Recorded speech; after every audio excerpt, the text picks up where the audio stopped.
We will make the formation. Yes. On attention. Yes. And სპეციალური სამთო ბატალიონი დაჯილდოების ცერემონიალისთვის დაწყობილია. მეთაურის მოადგილე მაიორი კობიტი. გამარჯობა ბატონებო! To your medal presentation earlier this week and are a symbol of our operations forces combat outposts and your protective operations does not go unnoticed. განვითარებაში ჩემი მხრიდან მინდა პერსონალური მადლობა გადაგიხადოთ. უფროსი სერჟანტი ილია ხაჩლავაშვილი.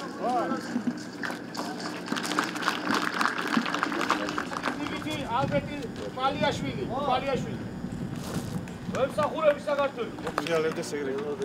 Congratulations. Well done. Thank you for serving.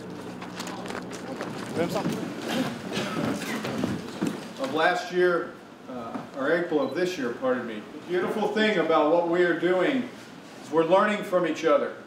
So all of our is very important to NATO, your country's commitment towards your end of mission, and I know Georgia.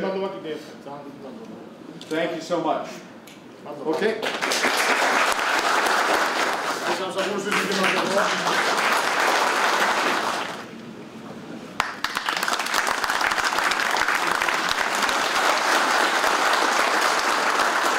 ბიჭებმა ძალიან წარმატებულად შეასრულეს ეს ამოცანები, რაც ქონა ბაზის უსაფრთხოების ამოცანები, იყვნენ ყურადღებით, იყვნენ მოტივირებულები და ასრულებდნენ თავის ამოცანას ზედმეწევნით.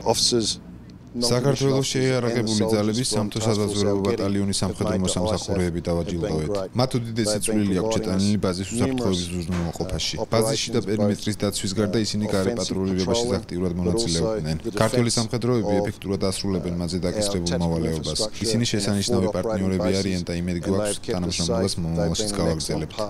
The Georgian battalion came to ქართული ბატალიონი ყანდაღარში აპრილში ჩამოვიდა. ისინი 22000 სამხედრო მოსამსახურის უსაფრთხოებას შესანიშნავად ართმევენ თავს. ქართველი ჯარისკაცები ავღანეთში გარდამავალ პერიოდში ოპერირებენ და ძალღონის არის უშუალოდ რომ ავღანელმა ხალხმა თავი უფრო დაცულად იგრძნოს.